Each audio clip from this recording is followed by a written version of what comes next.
حضرت امام محمد بن حنبل کا دربار لگا ہے.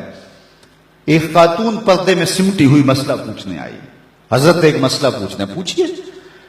کہا کہ میں سوت کاٹتی ہوں، دن کو بھی کاٹتی ہوں اور رات کو بھی. جب چاندنی راتیں ہوتی ہیں تو میں رات کو سوت کاٹتی ہوں، لیکن دن کا سوت اور رات کا سوت الگ الگ ہوتا ہے. کبھی کبھی ہوتا ہے کہ بازار سے بادشاہ کی سواری گزرتی ہے اور سواری کے گزرنے کی وجہ سے ماحول میں روشنی زیادہ ہو جاتی ہے، تو اس میں جو سوت ہوتا ہے وہ کوالٹی میں بہتر ہوتا ہے، اور میں جو اس روشنی میں کاتا ہے اور جو چاند کی چاندنی میں کاتا ہے ان کو اکٹھے ملا کے فروخت کر سکتی ہوں. اللہ اکبر.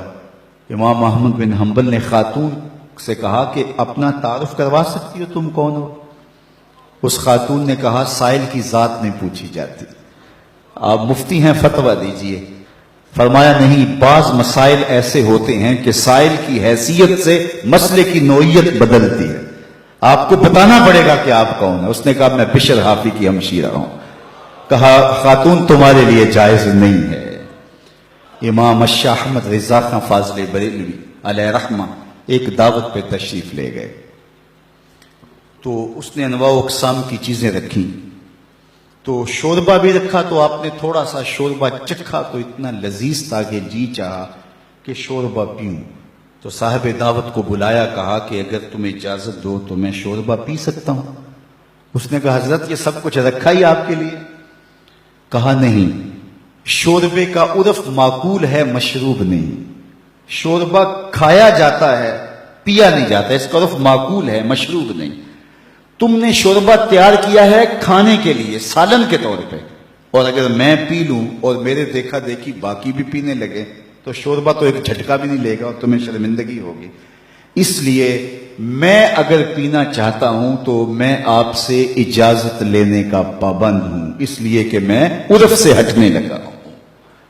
اور ہم سب کچھ ہڑپ کیے جا رہے ہیں اور ہم صوفی ہوتے ہیں، ہم غوث زماں ہوتے ہیں. آج کل ہر آستانے پہ غوث زماں ہوتا ہے، ہر آستانے پہ قطب زماں ہوتا ہے. کبھی صدیوں بعد کوئی غوث آیا کرتا تھا. اللہ اکبر.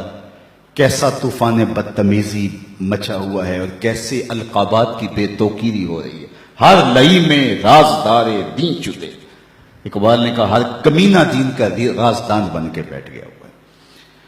تو یہ ہے ہمارے بزرگوں کی احتیاطیں، یہ طریقت کا مزاج ہے.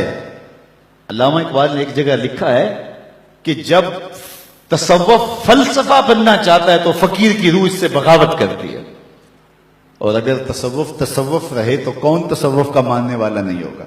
آج گلی گلی جو صوفیاء اور اولیاء اور تصوف کے خلاف لوگ بولتے ہیں، انہوں نے جو تصوف دیکھا ہے انہیں بولنا چاہیے. اگر حاتم الصم کا تصور پیش کیا جائے، اگر احمد بن حنبل کا تصوف پیش کیا جائے، اگر اعلیٰ حضرت کا تصوف پیش کیا جائے تو وہ کہیں گے اس تصوف پہ تو ہماری جان بھی قربان. تو یہ تصوف کی حقیقی روح ہے، یہ تصوف کا حقیقی رنگ ہے. لوگوں کو اذیت میں مبتلا نہ کیا جائے، لوگوں کو تکلیف میں مبتلا نہ کیا جائے، لوگوں کو راحت پہنچائی جائے.